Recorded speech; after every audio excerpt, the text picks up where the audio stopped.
Daria, you've barely said a word. Yeah, Daria, tell your dad what edgy is. As far as I can make out, edgy occurs when middle-brow, middle-aged profiteers are looking to suck the energy, not to mention spending money, out of the quote-unquote youth culture. So they come up with this fake concept of seeming to be dangerous when every move they make is the result of market research and a corporate master plan. You're standing on my neck. La la la la la, la la la la la. Growing up as a disaffected kid in the rural mid-Atlantic US, I don't think I've ever identified with a TV character as much as I have with Daria Morgendorffer. Daria saw through the bullshit. Americans are propagandized non-stop to believe that our way of life is special and no one has it as good as we do. But this sheen of material comfort hides a darker secret. Life in the hyper-capitalist US is actually boring, confusing, alienating, and depressing. So what then is an intelligent, sensitive, and principled person supposed to do? How should a thinking person live when society itself is at odds with their attempts to live an upstanding and moral life? During Daria's run from 1997 to 2001, Generation X was beginning to assert itself in culture and politics. Now, fair warning, the entire concept of generations is mostly just bullshit dreamed up by marketers in order to sell us stuff. But for the purposes of this discussion, the concept of generations is useful because it tells us a lot about what society believes about itself and how members of these different groups perceive each other. Baby boomers stereotyped Gen X as lazy, apathetic, sarcastic, and utterly detached. God, keep cracking, Wise. That's why you're jockeying to register in some fucking local convenience store instead of working on a steady job. If you read popular accounts of Gen Xers from the time, you'll find that they all hit the same notes that millennials are used to hearing these days. Voice and his words spoke to their fears and frustrations, but many of the older generation just don't get it. Just like millennials, Gen Xers came up during what was, at the time, the biggest recession since World War II. They had little in the way of employment prospects besides crappy retail gigs and other service industry McJobs. And despite the collapse of the Soviet Union, the American war machine rolled on, and worship of the military and conspicuous displays of patriotism became the norm.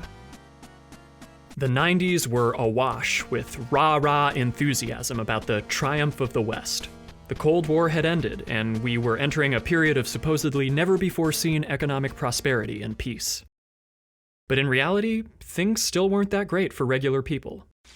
But you shouldn't have any trouble finding another job, Sugar Booger. No, see, I tried. I applied for every single opening in my field, but there's nothing right now.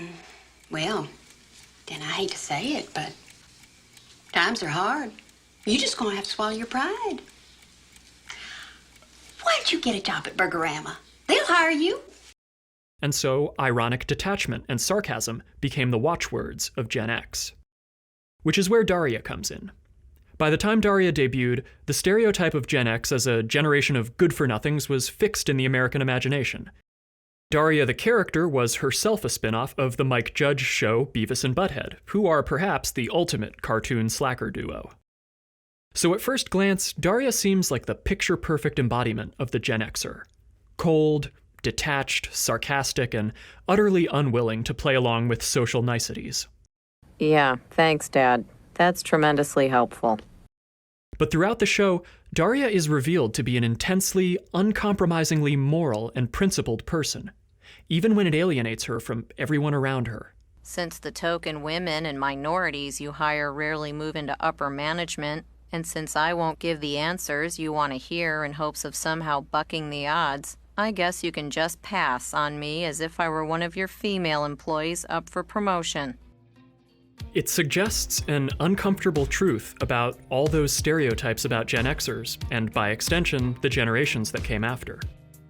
For people who are able to see the world as it really is, detachment and misanthropy are actually pretty reasonable reactions. When you're at the mercy of savage economic and political systems that are completely out of your control, cynicism starts looking like a pretty rational response. The system's failed us. The system sucks. This posture of ironic detachment from a cruel and uncaring existence, from a sick-sad world, is intimately connected to Karl Marx's theory of alienation. When you're deprived of agency in work and politics, when you no longer have the ability to set your own course in life, it's entirely natural and human to feel detached from reality.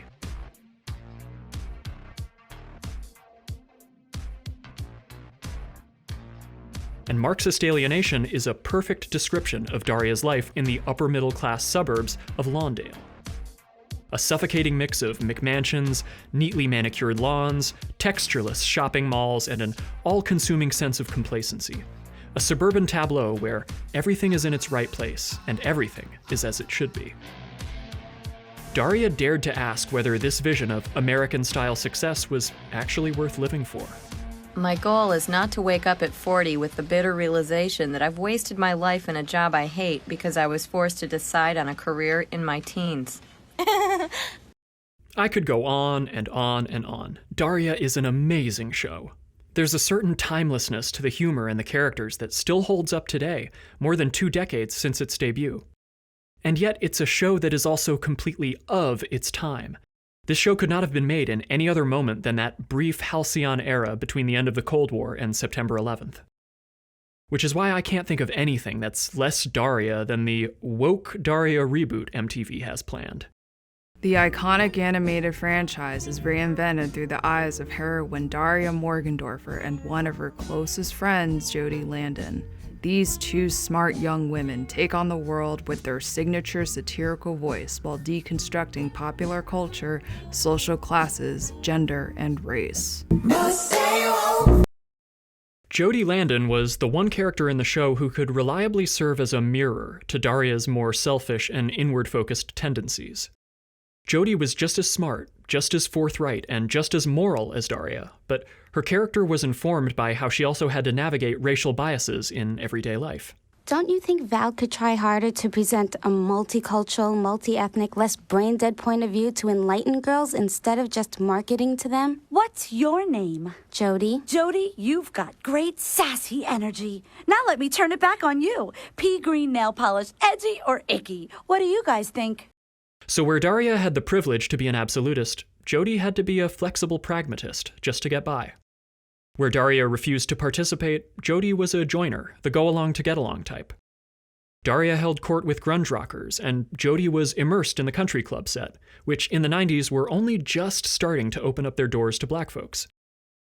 Jodie's character was important to the show because of how she served as a foil, a counterpoint to Daria, pointing out biases and flaws in her way of thinking, especially when it came to race. And if I happen to depart from your black and white world of ethics, no pun intended, None taken. and wandered into a gray area, then too bad. Maybe the first guy was a racist. Maybe not. Maybe I was right. Maybe I overreacted. Hey, you wouldn't be working with me if you weren't fighting with Jane. Does that make you a racist? Don't be ridiculous. They were never friends, and they butted heads more often than they got along. At best, they shared a mutual but grudging respect. And most importantly, Jodie was fully aware that her peers and the people of Lawndale, Daria included, saw her more as a token minority than as a full and complete person with her own needs and desires. But at school, I'm the queen of the Negroes, the perfect African-American teen, the role model for all of the other African-American teens at Lawndale. Oops, where'd they go? Jodie actively called out this kind of tokenism, so it's really, really uncomfortable to see that MTV is apparently doing exactly that. I don't want to speculate too much because we don't know that much else about the show yet, but I think we can all agree that we don't need a writer for Inside Amy Schumer being given a platform to make jokes about race in America. The brilliant thing about Daria is that it didn't just settle for satire and deconstruction. It went to great lengths to humanize most of its main characters and show how they're all battling similar insecurities. One of the show's main themes is Daria coming to terms with how she contributes to her own alienation by always being ironic and detached and refusing to be emotionally vulnerable to others. I just want to say, it occurs to me that maybe I wasn't the easiest child in the world to raise. And, perhaps I'm quite lucky to have you for parents. There was even an entire episode of Daria about what happens when out-of-touch adults try to be hip and appeal to a younger demographic via the artless exploitation of pop culture. Maybe I should write about cheerleading as the new yoga. Last year I did yoga as the new cheerleading, but I'm ready for a different spin. Pretty good for a 28-year-old, huh? 28? Which gets at the root of why this Daria revival is such a terrible idea. Daria is a kind of Holden Caulfield character. That's the protagonist of the novel Catcher in the Rye, who famously saw the phonies of the world for what they really were and wasn't afraid to call them out. But Catcher in the Rye suggested that Holden's alienation from society is just a phase, one that he'll eventually grow out of. Daria suggests the opposite. Alienation is the new normal in America, and anyone saying otherwise is either massively deluded or trying to sell you something. We never used to think about stuff like this. I know. What's happened to us? I don't know. Selling out? Buying in? Joining the system? Being co-opted? Maybe we're just getting older. Because these days, there's nothing particularly special about the show's cynicism and self-awareness. Irony and disaffection are no longer the calling cards of a specific niche. They're pretty much the default stance. It's perfectly normal and even expected now for a show or a movie to break the fourth wall, winking and nodding to the audience about how smart they are for being in on the joke. Oh, hello. I know, right? Whose balls did I have to fondle to get my very own movie? This all-encompassing irony has even found its way into commercials. Folks, it's just good f***ing beer. Can't say f***. And let's not even get into what happens when irony meets politics. These days, there's nothing special or unique at all about ironic detachment. Irony is no longer a way for us to cope with a hopeless world.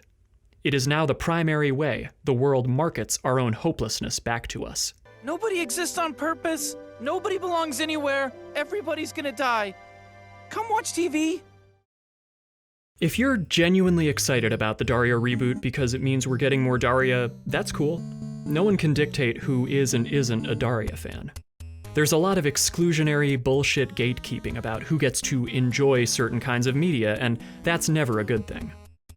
But at the same time, I have a creeping feeling that this Daria reboot is going to be the latest example of what I can only call woke washing. That's when a media property drapes itself in all the right progressive signifiers, social classes, gender, and race, in order to mask a deeper subservience to the status quo. Kind of like what Zack Snyder does, only in reverse. It's great that Star Trek Discovery prominently features women and people of color in lead roles, but it's less great that this is done in service to a vision of a grimdark, hyper-militaristic future where the Federation is a thematic stand-in for Western cultural and military hegemony. And it's great that so many people found the recent Wonder Woman movie uplifting and inspiring, but it sucks hard that this ode to girl power was straight-up propaganda for why military interventions are a good thing. Daria is more than a cartoon character now. She's an icon, a figure of defiance in a hopeless world. She deserves better than a cynical cash grab reboot that has no purpose other than boosting Viacom's stock price. Because no one would hate this Daria reboot more than Daria. Civil rights, environmentalism, the women's movement. People believed in stuff back then. I know. What's up with that? La la la la la. This is my stuff. Got to get off. I may go pop. Excuse me. Excuse me. I've got to be direct. If